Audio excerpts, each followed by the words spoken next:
Welcome back to the channel guys. कैसे हैं आप लोग? आशा करता हूँ आप लोग अच्छे होंगे। तो इस वीडियो के अंदर हम जानेंगे एक नए आईपीओ के बारे में, जो कि मेन बोर्ड आईपीओ है, जिसका नाम है quadrant future tech limited.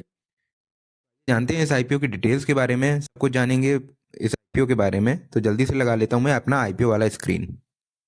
So friends, ये मैंने लगा लिया आईपीओ वाला पेज। बात करें इस आईपीओ की, तो ये एक मेन बोर्ड आईपीओ है जिसका नाम है क्वाड्रेंट फ्यूचर टेक लिमिटेड। ये आईपीओ ओपन होगा 7 जनवरी को, क्लोज होगा 9 जनवरी के दिन। फेस वैल्यू रखा गया 10 रुपये पर शेयर का। प्राइस बैंड रखा गया है 275 से 290 रुपीज पर शेयर का। एक लॉट में मिलेंगे आपको 50 शेयर्स। बात करें टोटल इशू साइज की, तो इसका टोटल इशू साइज है 290 करोड़ का, जो कि पूरा का पूरा फ्रेश इशू है। लिस्टिंग आपको देखने को मिलेगी एनएससी बीएससी दोनों पे। अब बात करते हैं अदर इंपॉर्टेंट डेट्स के बारे में। तो अगर आपने आईपीओ में अप्लाई किया है तो आपका आईपीओ अलोकेट हुआ या नहीं हुआ है, ये पता चलेगा 10 जनवरी के दिन। और अगर आपका आईपीओ अलोकेट नहीं हुआ है तो आपका पैसा रिफंड होगा 13 जनवरी को। और अगर एलोकेट हो गया है तो शेयर आपके डीमेट अकाउंट में क्रेडिट होंगे 13 जनवरी को। और लिस्टिंग देखने को मिलेगी आपको नेक्स्ट डे यानी कि 14 जनवरी को। अब बात करते हैं रिजर्वेशन किस कैटेगरी में कितना परसेंट रिजर्वेशन रखा गया है।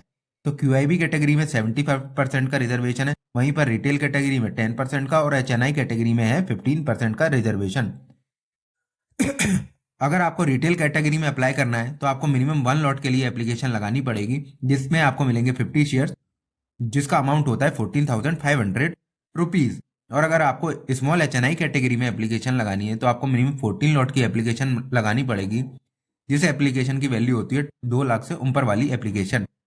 और अगर आपको बिग एचएनआई कैटेगरी में एप्लीकेशन लगानी है तो आपको मिनिमम 69 लॉट्स के लिए एप्लीकेशन लगानी पड़ेगी, जिसकी वैल्यू होगी 10 लाख से ऊपर वाली एप्लीकेशन। अब बात करते हैं प्रमोटर के पास कितनी होल्डिंग है। तो प्रमोटर के पास अभी करंटली 93.33% की होल्डिंग है, जो कि आफ्टर इशू रह जाएगी ओनली 70% की। अब जल्दी से जान लेते हैं कंपनी के बारे में। तो कंपनी का इनकॉर्पोरेशन हुआ था 2015 के अंदर। Company training control and signalling system बनाती है फॉर इंडियन रेलवे कवच project, enhancing safety and reliability for passengers. और बात करें कंपनी की फैसिलिटी की, तो इनकी जो फैसिलिटी है वो बनूर तहसील में डिस्ट्रिक्ट मोहाली पंजाब के अंदर लोकेटेड है। For manufacturing testing and developing speciality cables and hardware for training control and signalling system.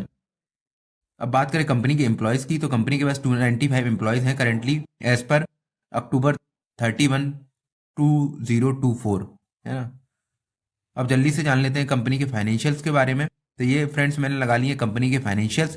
ये जो भी फिगर्स आपको स्क्रीन पे दिख रहे हैं ये सारे इन करोड़ हैं। बात करें एसेट की, तो ठीक है अभी छोटे पूरे ही एसेट है, कंपनी भी नहीं है तो ज़्यादा इतने ज़्यादा स्ट्रॉन्ग नहीं दिख रहे हैं। अराउंड 150 करोड़ के आसपास के एसेट अभी देखने को मिल रहे हैं कंपनी के पास। वहीं पर रेवेन्यू की बात करें तो अराउंड -1% का हमें रेवेन्यू में डिक्रीमेंट देखने को मिल रहा है।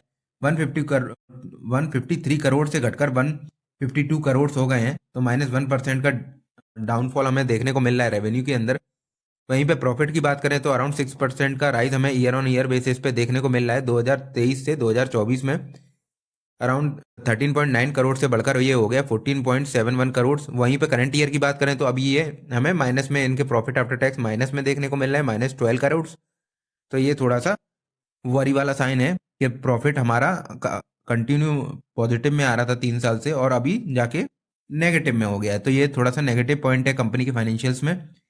वहीं बात करें सरप्लस की, तो सरप्लस भी डिक्रीज हो गया करंट ईयर में, जैसे कि 20 करोड़ से बढ़कर 34 करोड़ हुआ और अब हो गया है सिर्फ 4 करोड़। तो ये थोड़ा सा डिक्रीज है। हो सकता है इनने किसी प्लांट या किसी और मैन्युफैक्चरिंग डेवलपमेंट के लिए ये पैसे का यूटिलाइज कर दिया हो, इसलिए ये सरप्लस खत्म हो गया है कंपनी का, या डिक्रीज हो गया है बोले तो। और वहाँ पे बोरिंग्स भी बढ़ गई हैं कंपनी की, 74 से 81 हो गई हैं, फिर अभी 98 हो गई हैं। जरूरी है अपना या तो प्रोडक्शन बढ़ाना चाह रहे होंगे या कोई नया मैन्युफैक्चरिंग यूनिट डालना चाह रहे होंगे, या उसी में और ज़्यादा कुछ इक्विपमेंट्स वगैरह परचेज करना चाह रहे होंगे, जिस वजह से इनका ये हमें थोड़ा सा कम होते हुए देखने को मिल रहा है। ठीक है फ्रेंड्स। अब बात करें पी की, तो पी तो माइनस में ही दिखेगा क्योंकि अभी जो रेवेन्यू इनका करंट फाइनेंशियल ईयर में है वो नेगेटिव में है, तो पी अभी इतना ज़्यादा कुछ हमें नहीं बता पाएगा। अब जल्दी से एक बार नज़र डाल देते हैं कंपनी के जीएमपी पे। तो ये मैंने लगा लिया फ्रेंड्स जीएमपी वाला स्क्रीन। करंटली अभी इसके जीएमपी में कोई भी ट्रेड होना चालू नहीं हुआ है, इसीलिए वो जीरो दिख रहा है। हो सकता है जब तक इसका लिस्टिंग डेट नज़दीक आए तो इसके जीएमपी में ट्रेड होना चालू हो जाए। अब बात करें अप्लाई करना है या नहीं करना है, तो एज पर जीएमपी अभी तो जीरो है, तो अप्लाई करने का तुक नहीं बनता है फॉर लिस्टिंग गेन्स, क्योंकि अभी जीरो है। पर अगर जैसे इसकी क्लोजिंग डेट नज़दीक आएगी आईपीओ की, तब अगर इसके जीएमपी में हमें मूवमेंट अच्छा खासा दिखता है तो हम इसमें लिस्टिंग गेन के लिए जा सकते हैं।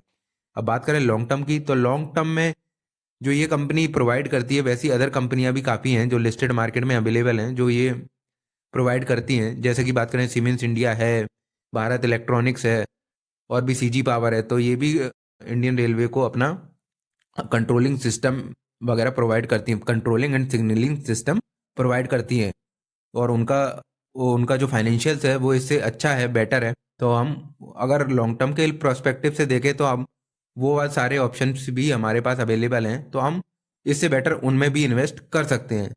फ्रेंड्स, ये सिर्फ मेरा सजेशन है और ये कोई इन्वेस्टमेंट एडवाइस नहीं है आपके लिए, है ना फ्रेंड्स।